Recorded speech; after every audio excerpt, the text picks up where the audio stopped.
So I'm just going through a document called Assessing Your Lifestyle Thermostat. It's from sixfigurementors.com. And I was going through it, and the first time I went through it, I went nowhere with it. This is the second time I have a look at it, and I just wanted to share.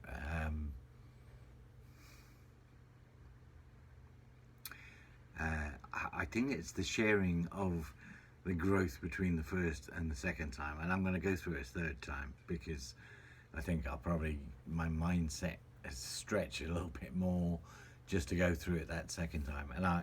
And the first page is about looking at your income trends and your asset trends and your debt, and basically my income going back in 2003 was substantial, and it continued through to 2011. And at that point there was just a little blip, but it was still good income, high income. And in our industry, going back to 2003, it was great. There was full-time work.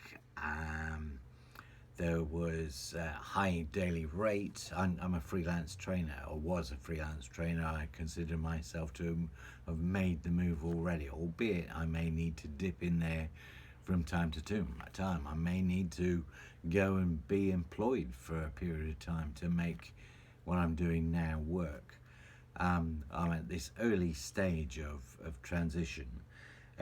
However, from 2011, there was a 3-year period where there was that blip, and then there was a 3-year period where the bottom fell out of my world. I had months and months where I was looking for work, but there was none. Where I remember distinctly back in that period where I began to doubt whether anyone knew I was there, and potentially that was true. In the world of business, if you're not out there, you're not out there. People just don't know where you are. They assume, I guess, that you're working. They assume that you're unavailable in some way, shape or form. And then looking at the trends since that period, that 3-year period, things have picked up. But continually, there's that point of, am I going to go back in there? If I have a month between contracts, I begin to get that tight, knotted feeling in my stomach, which can, on its own, become a self-fulfilling prophecy. So, I've had a good year last year. I'm now in a point where I've had a 3-month period between contracts, and I'm getting that knotted feeling again. It's great. I've got the savings in the background to keep me going for a period of time, but they don't last forever. And that 3-year period where my income dropped is a period where I had to take on debt to survive, to be able to progress. My asset base is decent, it's good. My own asset base is savings and the property that I live on, so it's not grand. It's not, I've got something that is going to generate income in the future, passive income to keep me going.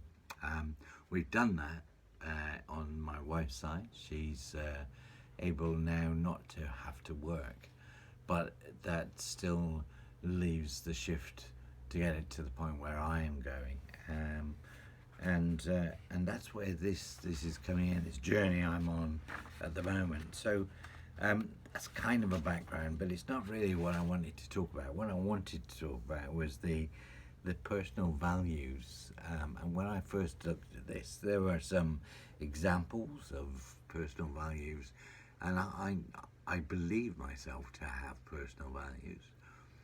But when asked to commit to it on paper, my initial response was pretty blank, and I couldn't do it without just using the circling some of the examples and saying, well, that's a bit of me. That's kind of where I am. And the ones I circled, and I'll read them out to you. I circle truth, trust, openness. I put a question mark against. I believe I'm an open person, but only to an extent. When it comes to sharing my innermost thoughts and feelings, until now, I don't. I simply don't. If I share it with my wife, even, who is my closest buddy, I'm still not open in the way I need to be or should be, possibly, for her to understand where I'm coming from. And that comes from a feeling of needing to protect her from my thoughts. If I share any negative thoughts, will I bring her down? If I share any positive thoughts, will they just be hype? Don't get me wrong, if she needs help, I will give her help. I will make suggestions, not all of which are wanted or even requested. And sometimes the reaction can be complete opposite to what I'm expecting. And basically, I guess, because sometimes she might be sharing something with me that she just wants to share and doesn't want a solution to. So I'm a man. So that openness, one I still a question mark against. Intelligence, I value intelligence, and I don't mean qualifications. I mean somebody's ability to do something and do it well and do it to a high standard, along with my ability to do things well and to a high standard. And sometimes that does involve intelligence, sometimes it involves common sense, sometimes it involves skill levels. I include all of those when I look at intelligence, the ability to do something. Playfulness, I circle playfulness, and it's not always that playfulness comes into my life. I love it when I can connect with somebody else who wants to be playful, call it banter, joking, just a sense of joy in something, and I hold in my memory times of real, just impulsive joy. So playfulness in that way. I circled balance and integrity. And balance, when I say balance, I mean balance in all areas of her life, and it's very hard for me to manage to do that. I have a tendency to I have a tendency to go down a track, and all other things get forgotten. So if it's something in my work-related life that I get hooked into, I enjoy, whatever you want to call it, then I tend to focus my attentions all the way down that life. It's something in my physical life, a sporting life, a hobby, I tend to go down that route, and everything gets forgotten about. If it's something in my personal life that really want to work on, then again I'll work on that without making sure the other things are in balance. So although I value it, I'm not sure I'm able to do it particularly well. Integrity in myself and in others, I value strongly. Would I say I'm always full of integrity? I'd like to think that's a main theme in my life. Doesn't mean I'm able to do it every time, always. And sometimes there are priorities that conflict, and whichever way you go, the integrity is lost in one and gained in the other. And so that, I would say. I circled peaceful. I think when I was circling peaceful, I meant less stress, peace of mind, rather than Zen-like states, albeit I do value those too. But it was very much peace of mind that I circled, and kindness as well. Kindness, when I see kindness being given by one party to another, that's the kind of thing that brings a tear to my eye. Even in some crappy B-rate film, the moment somebody is being really kind to somebody else and they're helping them to the extent that it's life-changing, even on film where I know it's a script, it will bring a tear to my eye. And I think that tends to be one real key one for me when I see that happen.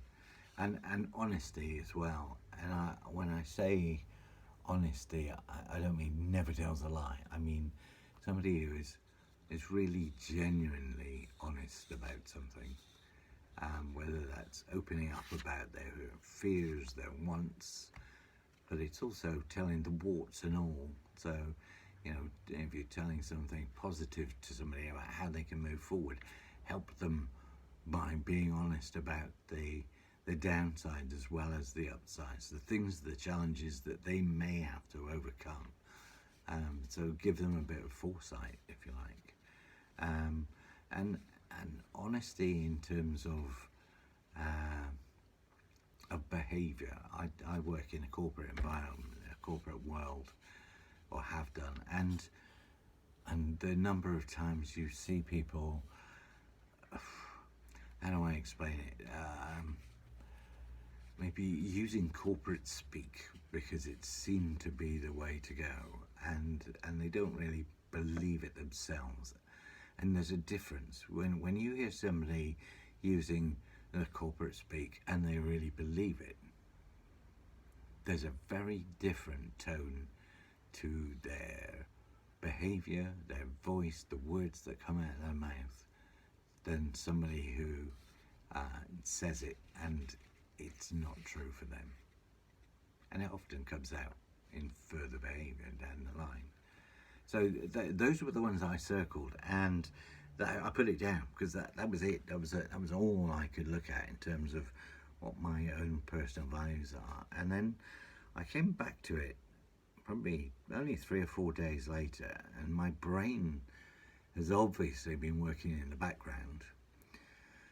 And when I came back to this page, I literally just wrote down what came to mind, and I wanted to put these down. So these were the ones that I want, if you like. I want to have a sense of adventure. I want to have laughter in my life. I want to have joy in my life. I want to have self-determination. I want to be the one able to make the decisions. So in control of my destiny, I wrote. And a sense of peace. And that is about take out the stress and replace it with a sense of peace of mind. And I took that further because there was space in the page, and I wrote, I want to be courageous, a calculated risk taker, as opposed to just a risk taker as such. I want to stay curious and playful with direction.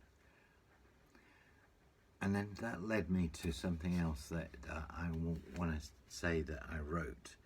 And I wrote this as it went along, so I haven't actually read it to see whether it makes sense. So I'm going to put it on the video, and I'm going to replay the video to see what it means to me.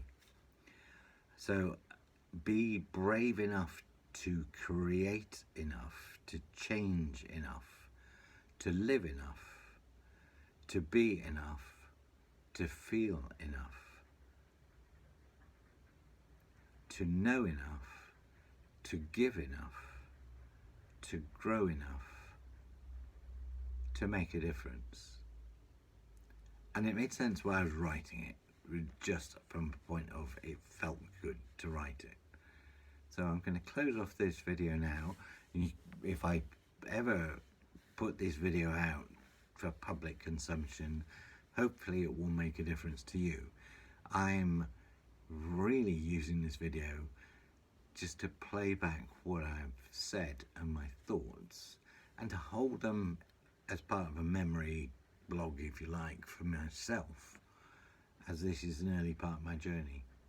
So if you are listening to it, thank you for your time. Hopefully it's made a difference.